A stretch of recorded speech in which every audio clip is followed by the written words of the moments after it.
voltando então com o nosso programa aqui da TV Mundo e TV Nova Era, Retratos da História, eu, João Gilberto, hoje falando de uma das maiores civilizações que nós tivemos aqui perto da gente, que é a civilização dos astecas. Porque nós falamos de civilizações longe, lá na Suméria, no Egito, né, na Índia, na China, do outro lado do nosso Oceano Pacífico, Oceano Atlântico.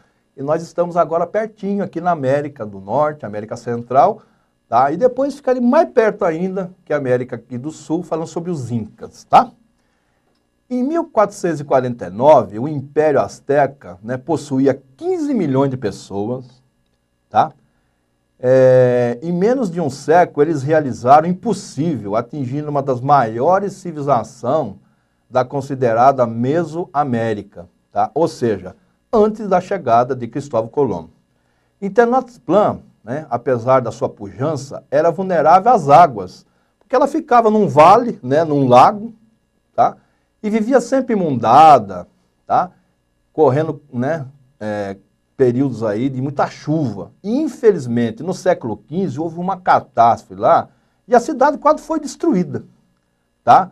Aí volta de novo, né, através do pedido de Montezuma, pediu, né, para Nezahualcóyotl, né, criar um sistema que justamente desse sustentação, que não acontecesse aquilo. Aí aparece realmente o gênio da engenharia, Nezahualcóyotl, e ele construiu um dique de 16 quilômetros, de ponta a ponta lá no lago, tá? E realmente foi uma obra impressionante lá naquela época.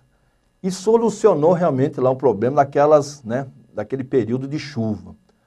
Com a expansão enorme, aí surgiu um outro grande imperador, né, que foi Ayutthaya, né, e que de 1486 a 1501, tá, ele era neto do Montezuma, ele levou, né, a civilização asteca realmente à Idade de Ouro, criando inúmeras estradas para a comunicação entre as cidades do Império, tá?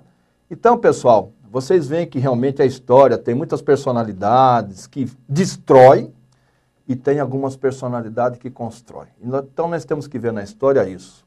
Quem construiu a riqueza do nosso planeta realmente tem todas as benesses e deve estar realmente em patamares muito elevados.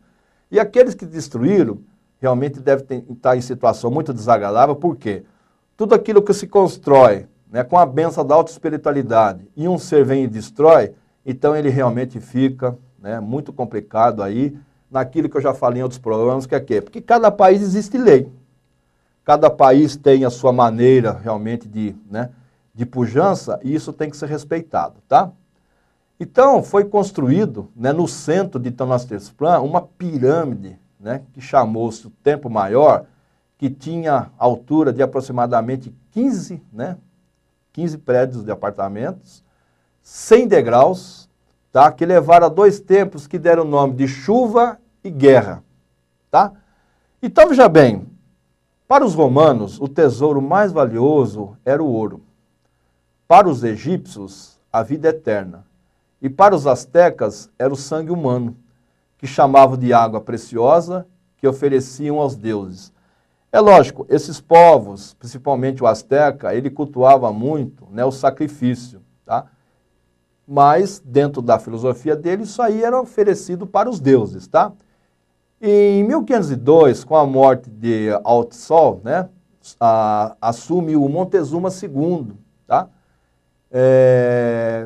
E aí atingiu realmente, dentro do complexo todos os astecas, a sua maior e impressionante, né, situação geográfica, que foi o quê? Eles tiveram 200 mil quilômetros quadrados com território, que ia lá da Guatemala até o México, com 25 milhões de pessoas, e foi o zênite realmente da civilização asteca, tá?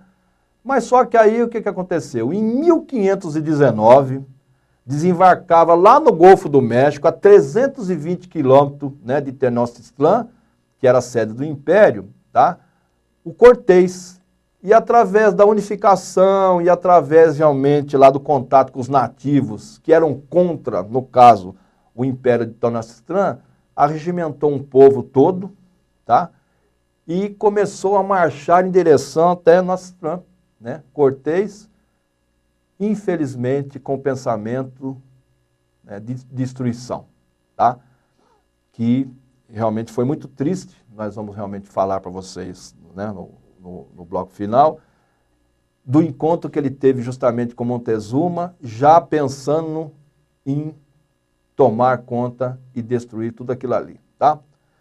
Então as tribos, né, elas resistiram pessoalmente depois que Cortés chegou naquela região, tá? E inclusive Cortés teve um filho, que inclusive foi o primeiro mestiço do Novo Mundo. Por quê? Eles atravessavam o Atlântico, vinham aqui, tá? E é lógico, tinham as nativas aqui, eles, no caso, se relacionavam sexualmente, inclusive era apresentado até como prendas para eles, e Cortés teve esse primeiro filho e foi considerado dentro da história o primeiro mestiço de cruzamento dos europeus, no caso lá com a população lá dos astecas, tá? Aí o que aconteceu? Cortés, ele foi reunindo um exército entre os nativos, tá? Até chegar em Tenochtitlan, né? E o primeiro encontro com Montezuma, ele foi pacífico. Chegaram lá, né, se encontraram, né, realmente foi um marco na história humana. Por quê? Porque eram dois paralelos, gente. O representante de dois mundos totalmente diferentes, tá? Então, nesse nosso segundo bloco, a gente passou para vocês informações que a gente vai complementar no segundo bloco, que é muito importante. Esse encontro de Montezuma realmente com Cortés, ele ficou guardado na história, por quê? Porque Montezuma, né, ele realmente era considerado como um deus, né?